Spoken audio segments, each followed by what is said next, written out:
Here you go, man. Thanks for helping me out with that guy. Still can't believe he wasn't your kid, but don't worry, Ganon will take care of him now. Welcome back to the final day of 3 spooky days of spooky games. For the last day, I thought we'd take a look at some more Switch games in a series that I started back when I first made this channel. The second video I ever made was the spooky Switch games, and it was my plan to make one every year for Halloween, but since I'm me and suck at planning, it seems to be every other year I make them now. So maybe next year I'll break the cycle. But for now, it's time for even more spooky Switch games. Now the first game I don't think is supposed to be scary, but it's about clowns, so I'm gonna put it in the scary category. Starting up the game, it sets itself to Portuguese for some reason, but the story is all your fellow clowns are kidnapped and you have to save them, even though you hate them and they hate you, it seems like.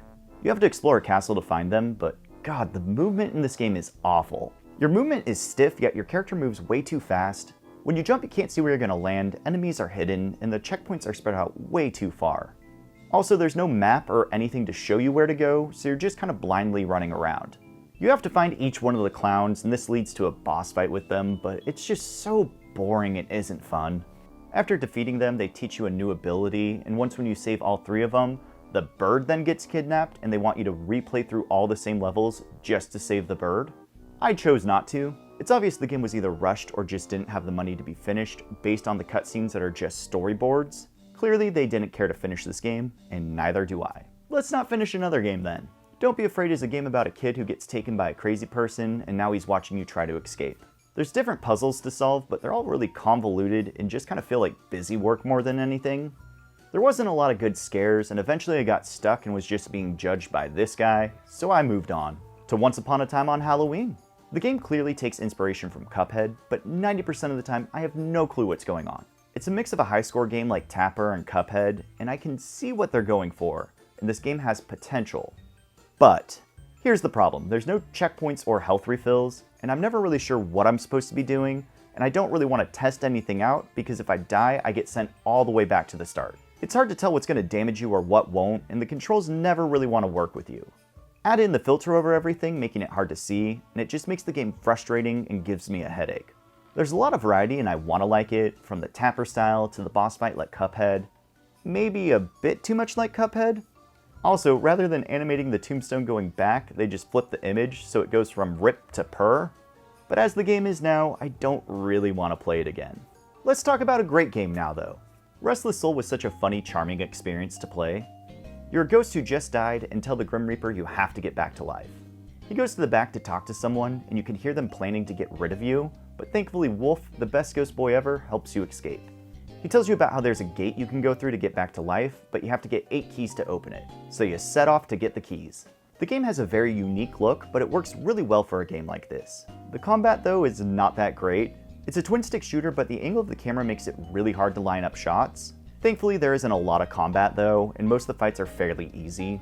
Where this game really shines though is with its story and humor. The characters are all really charming, and there's some really funny moments. I do feel like they overdo it with the jokes sometimes though. They never really give serious moments time to breathe, they just throw in more jokes.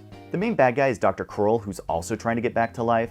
He's already taken over the afterlife, but he wants to go back to life so that way he can kill more people and build his army in the afterlife. As the story moves on, you find out that the Grim Reaper didn't want to work for Dr. Cruel, and he starts helping you out.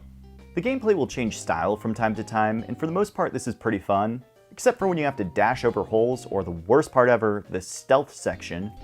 They get you all excited because you get to play as Wolf, but then they give you the worst section to play as him. You have to sneak by guards, but they can see you in the places you have to stop and wait. And they're all on different cycles, so it's all up to RNGesus whether you get through or not. Eventually though, you get all the keys and have a final showdown with Dr. Cruel. The fight is nothing too special, but once when you beat him, you say goodbye to your new friends, as well as the main character says goodbye to you. But what was so important for him to go back for? That's right, you go back for your dog. The whole game is just very heartwarming, and you can tell Undertale was a huge inspiration to the creator of the game. It's a really fun experience and definitely worth checking out. On the other side of things, damn dolls. In short, some guy who was a toy maker stole a girl and killed her, and the locals, the one singular local, rebelled and killed the guy, and now you're at his house looking for another lost girl. I'll be honest, I didn't play much of this game. It's really bad, and constantly there's this laugh sound effect going off. It gets so annoying, and after wandering around with no clue what to do, I just gave up. But after this, it had me missing the games with spooky ghost dogs, so let's go back to one of those. Howl, Ween Hero was not the game I was expecting it to be, unfortunately. The game starts out pretty good with this funny ad for the new candy corn that's coming out, but it goes downhill fast. We play as a dog whose owner can't go trick-or-treating because their parents won't let them, so we set out to go get candy for them. However, bootleg Wonder Woman won't let us leave. We have to put on a costume to fool her so she thinks we're a kid. Maybe this woman shouldn't be allowed to leave her house either. This does kind of remind me of the ghost in my kitchen though. Well, I was going to put Ganon in a blanket, but he's really not a fan of that, so instead of that bit, here's Ganon with a bone. Well, it turns out the whole town's full of idiots who think you're a kid. You basically just run around doing side quests for people, getting candy so that way you can buy more costumes to do more side quests. And yet people still don't know you're a dog. Eventually I let a T-Rex loose on the town, and you'd think that'd be more fun, but nope, it wasn't. I think after playing something like Cat Saves Halloween, I was hoping this game would be more like that.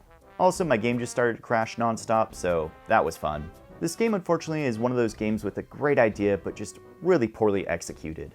Wow, we did it. We got through all the spooky games. But I probably should stop interacting with a fake dog in a costume and take care of my real dog in a costume. Yeah, dude, I think you outgrew this.